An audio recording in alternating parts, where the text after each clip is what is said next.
all right? And they are ideas that reside in other people's minds. We don't own reputations. I have wonderful conversations with patent attorneys about this. You cannot legally protect an idea that resides in someone else's mind. You can't do it. Okay? So this is brand reputations. Brands are exactly the same. All of those factors count, and they're massively important. They're not just, it would be nice to do that stuff. That is what a brand's about. And some businesses get it right. Harley Davidson, Apple, they understand brand reputations. So you don't own it. So you've got to get past this idea that we can force people to think certain things about it, because they won't. Harley Davidson is a wonderful example, I think, of a brand with high emotional attachment. See, there's no, I mean, again, I say this all the time, nobody needs you. If our businesses folded today, the world would not probably even sigh, sadly. So it's about want factors, not need factors. So the critical issue is, how do you make people want your products and services? Harley is one of the worst performing motorbikes on the market. They're about twice the price of a Japanese bike that goes a heck of a lot faster. So performance and cost, Harleys don't win out. But there's a waiting list for Harleys. Well, why do you think that is? People want Harley Davidsons because it's socially, because it says something about who they are. It's the rebel in you. You know, I've got a friend of mine up in Auckland. He bought one of those and he had a little apartment, and he couldn't leave it parked on the road because it was going to get stolen. So he wheeled it into his lounge, can you believe it? It was a bloody motorbike in the middle of the lounge. By the way, just broken up, so with his wife, so maybe that tells you a lot. But anyway, here he is with this huge Harley Davidson parked in the middle of the lounge, and the thing's dripping oil on the carpet. And I pointed it out to him, you know, this great Harley Davidson that he's paid 30 grand for. And he said, it's not leaking oil, it's making its mark. So, and if you actually have a look at Harley literature, you'll find them using that sort of language. Every bike has a bloodline, they say. You know, it's like horseflesh, isn't it?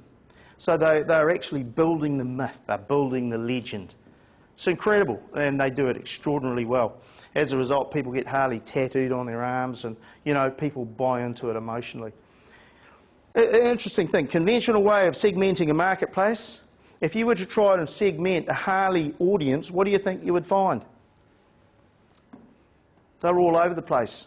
School teachers, gang members, lawyers. So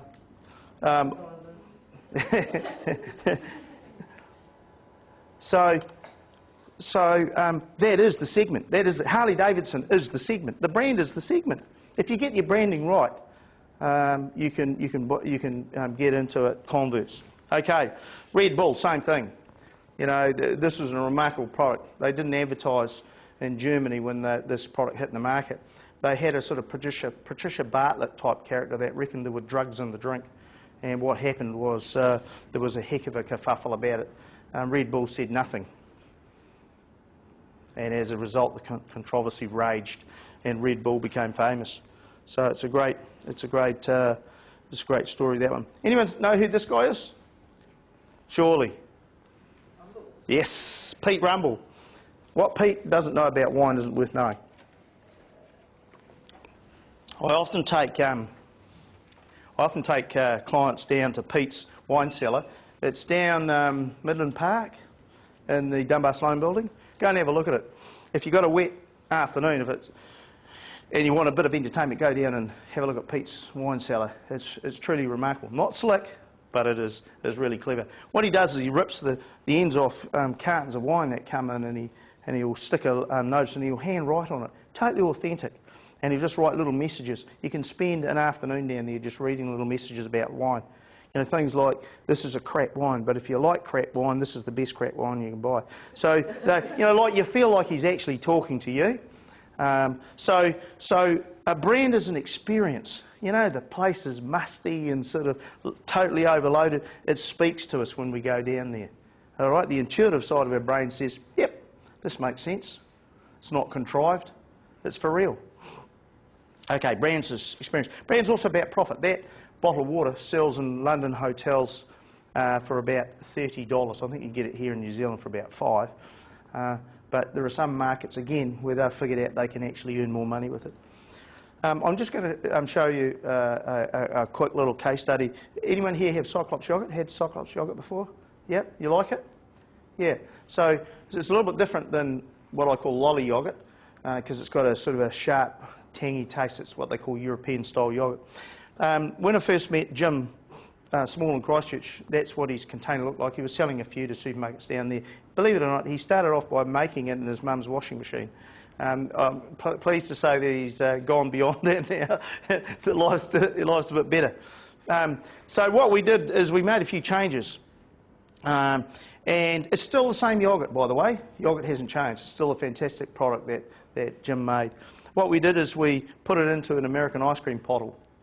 And no one else had a container like this. What we also discovered, and again, this is another good reason why you should go and find out about what your audience is like, people like to see fresh produce. Love to see it. Love to be able to look at it. So we said, well, why not? Let's not cover it up with a label. Let's make sure that people can see what's in there. Colour-coded lids. So all the flavours have got different colours. Product revealed. Fruit toppings.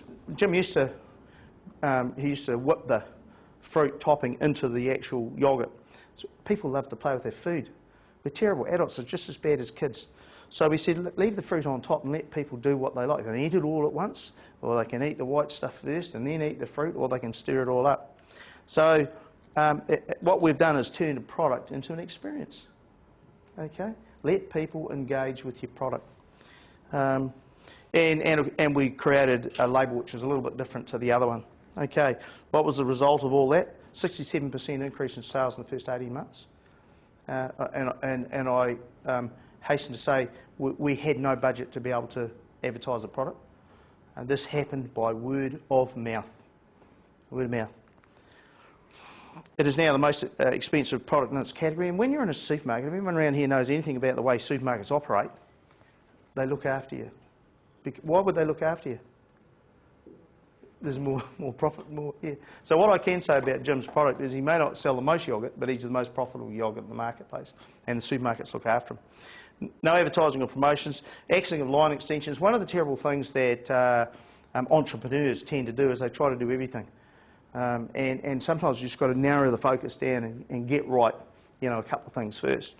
And today we've got growth of new variants. They've now got a frozen yogurt, and we're about to release a product called Ambrosia. Anyone here know what Ambrosia is? Yeah. So that is to die for, I tell you. If you like Cyclops, you're going to love Ambrosia. Okay.